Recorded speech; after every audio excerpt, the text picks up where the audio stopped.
मनुष्य का दुख जहां वो समझता है कि मुझे इस व्यक्ति से, इस स्थिति से, इस बात से दुख पहुंचता है, पर अगर गौर करे इंसान तो उसे समझ में आएगा कि वह दुख मन की प्रतिक्रिया से प्रकट होता है। वास्तव में बाहर की जो भी क्रिया हो रही है, अगर हमारा मन उसके प्रति प्रतिक्रिया नहीं दे तो उसमें सुख और दुख का आभास नहीं होगा। एक ही परिस्थिति है पर एक इंसान उसमें आनंदित होता है और एक दूसरा इंसान उस परिस्थिति में दुखी होता है, रोता है। एक व्यक्ति कहता है कि मुझे सर्दी में बहुत आनंद आता है, बहुत पसंद है, और एक व्यक्ति कहता है कि सर्दी में मुझे बहुत तकलीफ होती है। एक व्यक्ति कहता है कि मुझे बारिश में भीगने में बहुत आनंद आता है, और एक व्यक्ति कहता है कि बारिश में मुझे बहुत परेशानी हो जाती है, मेरे हर काम में तकलीफ हो जाती है। तो क्या बाहर की परिस्थिति का नाम दुख है? यह दुख हमारे अंदर छुपा है, हमारे विचारों में, हमारी सोच में। और जो चीज हमारे अंदर, हमारी सोच, हमारे विचारों में है, उसे बाहर से कैसे ठीक किया जा सकता है? एक व्यक्ति था जिसको एक 10 लाख की लॉटरी लगी। टीवी में अनाउंसमेंट हुआ, उसने देखा कि उसकी लॉटरी का नंबर उस टीवी के अनाउंसमेंट से मैच हो गया, तो उसे 10 लाख की लॉटरी लगी। तो वो इतना खुश हुआ कि उसने अपने सारे मित्रों को, संबंधियों को रात को घर पे एक विशेष आयोजन के लिए, पार्टी के लिए बुला लिया। उस रात को उसने खूब खर्चा किया, सबको खिलाया पिलाया, बहुत खुश था वो उस दिन। दूसरा दिन हुआ, सुबह को दोबारा उसने टीवी पे न्यूज देखा, और जब न्यूज देखा तो न्यूज वालों ने सॉरी कहते हुए कहा कि जो कल हमने टिकट नंबर अनाउंस किया था वो रॉन्ग था। फिर वो न्यूज देख के रोने लगा, फिर दुखी हो गया। न इसके पास पहले पैसे आए थे, न अभी इसके हाथ में पैसे हैं। पर यह दुख और सुख कहां से प्रकट हुआ? यह हमारे विचारों से प्रकट हुआ। जब तक हमारे विचार चल रहे हैं तब तक हम इस सुख और दुख के जंजाल से कभी बाहर नहीं आएंगे। या तो हमारे विचार एक सही दिशा में चले, जहां हम इन चीजों से ऊपर उठ सकें, हट सकें इन बातों से। नहीं तो सारा जीवन गुजर जाता है पर हम दुख से नहीं हट पाते। हमको लगता है शायद दुख ही हमारा जीवन है, और शायद जीवन में परमात्मा ने दुख ही दुख दिया है, क्योंकि कभी उसको हम बदलने की कोशिश ही नहीं करते। हम ये समझते ही नहीं कि वो दुख कोई और नहीं दे रहा, वो हमारा विचार, हमारी जो सोच है उस दुख को बढ़ा दे रही है। अगर हम अपने सोचने का तरीका बदलें तो बाहर की परिस्थितियां भी बदल जाएंगी। एक व्यक्ति जो प्रसन्न रहना जानता है वही जिंदगी का राज जानता है। जिसे प्रसन्न रहना, आनंदित रहना नहीं आता, उसे जीना नहीं आता। और यदि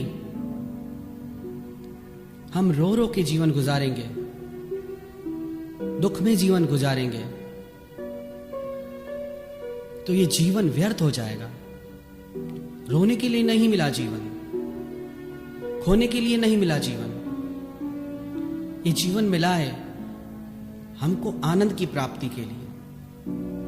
जन्म से मृत्यु तक मनुष्य एक ही बात के पीछे भटकता है सारा जीवन, कि उसे सुख चाहिए, उसे आनंद चाहिए।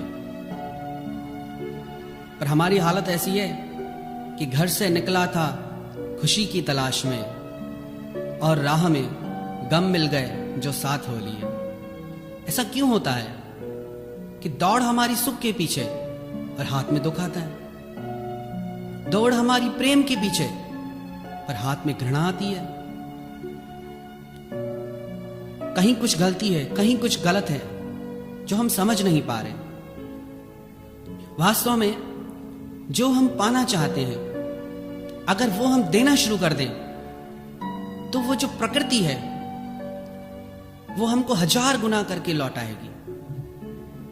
हमारी सबसे बड़ी समस्या यह है कि हम सब कुछ संग्रहित करके रखना चाहते हैं, अपना दाव जमा के रखना चाहते हैं। हम मालिक बनना चाहते हैं हर चीज के, चाहे अपने रिलेशन में, चाहे अपनी लाइफ में।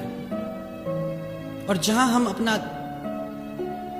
दावा जमाते हैं, मालिक बनना चाहते हैं, अपनी मालकियत चाहते हैं, अपना मैंपना जोड़ते हैं किसी व्यक्ति वस्तु के साथ, किसी स्थिति के साथ। हम चाहते हैं कि ये जो वक्त अच्छा जीवन में आया है ये कभी गुजरे नहीं। हम मालिक बनना चाहते हैं समय के। ये जो बुरा वक्त है ये मेरे जीवन में आए नहीं। अगर हम अपना मैंपना हटा दें और साक्षी बन जाए तो एक क्षण के लिए भी कोई दुख हमारे जीवन में ठहर नहीं सकता। एक व्यक्ति था, उसने बहुत मेहनत से अपना एक घर बनाया, बहुत सुंदर भवन बनाया, सारे शहर में, सारे नगर में सबसे सुंदर। उस महल में उसके प्राण बसे थे। पर जिस चीज को हम ज्यादा संभालते हैं उसी चीज पे ज्यादा खतरा होता है। तो एक दिन उसके महल में आग लग गई। किसी ने उसको बताया कि तेरे महल में आग लग गई। वो दौड़ के अपने महल के पास आया और जब महल को आग लगते देखी तो उसने विचार किया कि जब ये महल ही नहीं तो मैं जी के क्या करूंगा, क्योंकि यही तो मेरा प्राण था। हम भी यही करते हैं, किसी इंसान से, किसी जगह से, किसी बात से इतना दिल लगा लेते हैं तो लगता है कि इसके बिना जिएंगे कैसे। तो उसको लगा कि मैं इसके बिना जीऊंगा कैसे। तो उसने सोचा कि मैं भी क्यों ना कूद जाऊं इसमें, इसी महल के साथ मैं भी चल जाऊं। तो वो कूदने लगा तो सबने उसको रोका कि नहीं, ये क्या करते हो। उसने कहा कि मैं जी के क्या करूंगा इसके बिना, यही तो मेरे जीने का आधार था, ये महल। किसी ने कहा कि तुम्हारा बेटा कल तुम्हारे मकान का सौदा करके आ गया, बेच दिया इसको, तुम चिंता मत करो। जब उसने ये सुना कि ये मकान बिक गया, उसने रोना छोड़ दिया, शांत हो गया। जिसे सब तमाशा देख रहे थे वो भी देखने लगा। क्या बदल गया ऐसा? मकान वही, व्यक्ति वही, पर अब वो भी शांत हो गया। जो मरने के लिए तैयार था वो चुप हो गया। इतने में उसका बेटा आया तो पिता बहुत प्रसन्न हुआ बेटे पे। पर बेटे ने कहा कि हां, मैं घर को बेचने जरूर गया था पर अभी सौदा हुआ नहीं है। जब ये बात सुनी उसके पिता ने तो फिर सिर पटक के रोने लगा और फिर हाय हाय करने लगा। वही मकान, वही व्यक्ति, पर भावना बदल गई। क्या हो रहा है हमारे साथ? क्या कहीं बाहर से दुख आ रहा है? हम गौर करें, क्या बाहर हम जैसा चाहते हैं वैसा हो जाएगा? और कब तक हम अपने आप को बाहर के लोगों से, बाहर की परिस्थितियों से खुद को जांचेंगे, खुद को दुखी करेंगे या खुद को सुखी अनुभव करेंगे? कोई प्रशंसा में 2 मीठे शब्द कहे तो हम आनंदित हो जाते हैं, और कोई थोड़ी हमारी निंदा कर दे तो हम दुखी हो जाते हैं। क्यों हमने अपनी खुशियां और दुख दूसरों के हाथों में दे दिए कि दूसरे जब चाहे सुखी करें हमें और दूसरे जब चाहे दुखी करें? कब हम अपनी इच्छा से स्वयं प्रसन्न होंगे? कहते हैं favourable and non favourable situation is part of life, but smiling in every situation is art of life. अगर हम प्रसन्न हैं तो हमारे आसपास की सारी दुनिया प्रसन्न हो जाती है। Smile is a perfume spread. फैलाओ अपनी मुस्कुराहट को, अपनी खुशियों को, ताकि आसपास की दुनिया भी आपके साथ प्रसन्न हो जाए, आपकी फैमिली प्रसन्न हो, जिनसे आपका रिश्ता है वो आपके साथ खुश हो। ऐसा हम अपना जीवन नहीं बनाए कि जो हमारे जीवन में आए वो भी दुखी हो जाए और हम भी उसके साथ दुखी हो जाए। इतनी जगह मत दो अपने घर में, अपने दिल में, अपने विचारों को, अपने विचारों में दुख को इतनी जगह मत दो।